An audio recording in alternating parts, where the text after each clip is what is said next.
Shalom, Israel. This is the I.S.U.P.K. under Commanding General YAHANNA, and I am Priest and Officer Sakan. Now, what I want to break down for y'all today is about Adam and Eve.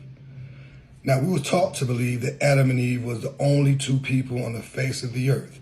And what they did was be fruitful and multiply, and now we got billions of people on the earth. Well, I'm going to prove emphatically that the Christian church and every pastor inside the Christian church are liars.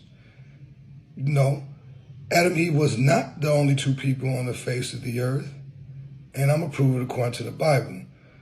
And if you Black, Hispanic, and Native American man, woman, and child, do not even enter into the Christian church.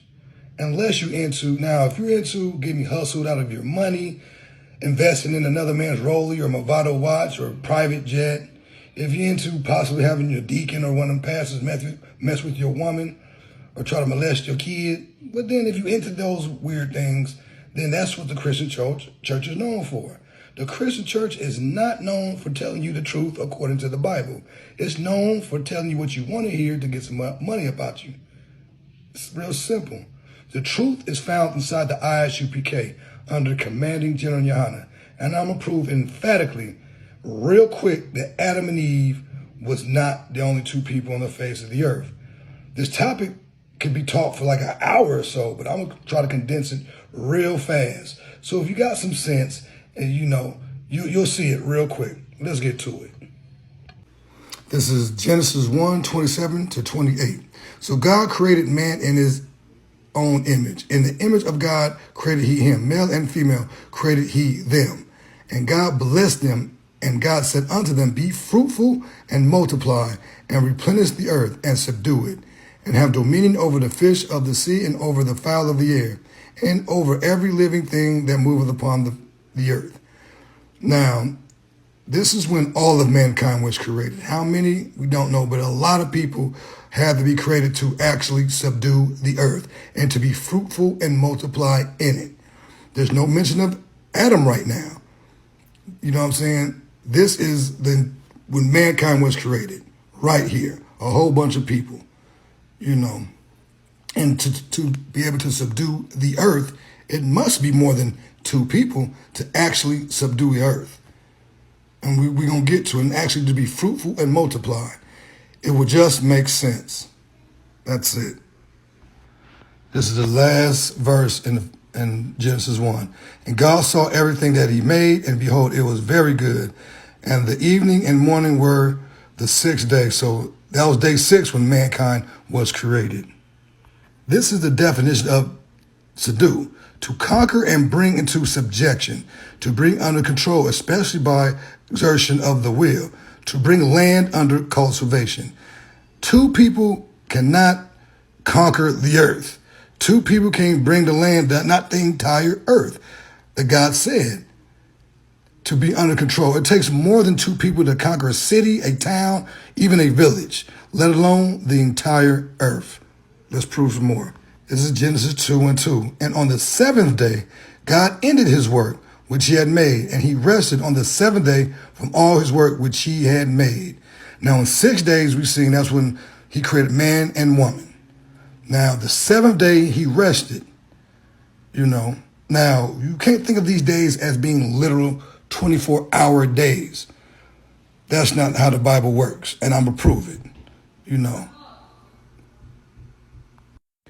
Psalms 90:4. For 1,000 years in thy sight are but as yesterday when it is past, and as a watch in the night. So this is saying 1,000 years is just like a day or yesterday. But wait, there's more.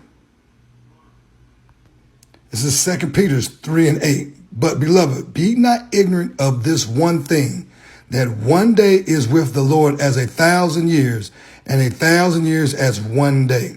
So in Genesis, when it's the 6th day, the 7th day, it's a span of time. The 1,000 not literal, but it's a long period of time. This is the book of Genesis 2:7.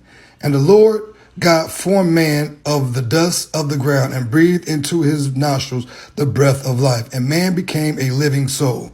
Now, the Christian church will have you believe that this is when mankind was created, but we just read it in Genesis 1. This is Genesis 2. But I'm going to explain what the breath of life is and what they're meaning by this. This is the book of Baruch 4:1.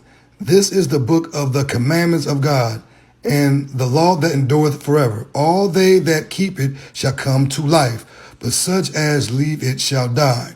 Now what happened was, these are the commandments. So when you keep God's commandments, you shall live. All that happened in Genesis 2:7 was God gave Adam laws, statutes, and commandments. How to live, how to govern yourself righteously. Before then, no one had it. So Adam was the first person with the laws of God. This is Genesis 4:1. Adam knew Eve, his wife, and she conceived and bare Cain, and said, I have gotten a man from the Lord. And she again bare his brother Abel, and Abel was a keeper of sheep, but Cain was a tiller of the ground. Now the Christian church, how you believe, now is there's 4 people on the face of the earth at this point. Just 4. This is what the Christian church teaches you. So they're going to populate the earth and subdue it with husband, wife, and 2 sons. Poor Eve. What she got to endure. Poor Eve. Let's continue.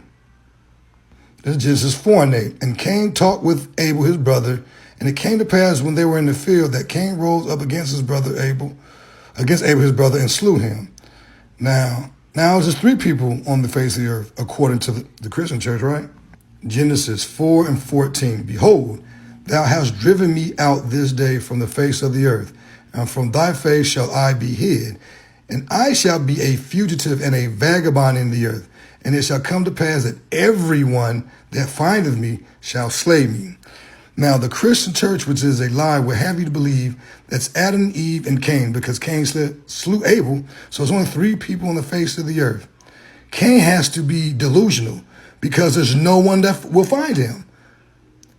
They kicked him out Eden, so he's not with his, Adam and Eve anymore. He's by himself. So who is he talking about? Everyone that findeth me. You see the lie? It's right there in our face, Now, according to the Christian church, Cain is delusional and kind of crazy. You know what I'm saying? But the truth of the matter is there's more people on the face of the earth. Let's continue. Verse 15, and the Lord said unto him, therefore, whosoever slayeth Cain, vengeance shall be taken on him 7-fold. And the Lord set a mark upon Cain, lest any find him should kill him. Now, the Christian church have you believe not only Cain is delusional, but now the Most High God is delusional. He forgot who he ain't create no one else, right? He's not with Adam and Eve anymore. So who is he talking about? This is why you need not listen to the Christian church. Genesis 4:16 and 17. And Cain went out from the presence of the Lord and dwelt in the land of Nod on the east of Eden. And Cain knew his wife, and she conceived and bare Enoch. And he built a city and called the name of the city after the name of his son Enoch. Now wait, the Christian church will have you believe that, not the Most High is delusional, Cain's delusional, because there's supposed to be no one on the face of the earth but them 3, but yet they're worried about someone finding him and killing him. Now Canaan went to a city which was already named and found a mysterious woman. Hold on. It's not making any sense. But here's the sense of it. Like we went through it. Genesis 1:27 was the creation of mankind. It was a lot of people. That breath of life was just the laws, statutes, and commandments, the instructions basically on how to live. And this is why there's already a city called Nod. That's why Cain was worried about people killing him, because there was already people on the face of the earth. It's that simple. This is the I.S.U.P.K. We've been doing it since 1969, giving you the truth according to the Bible. Shalom, Israel.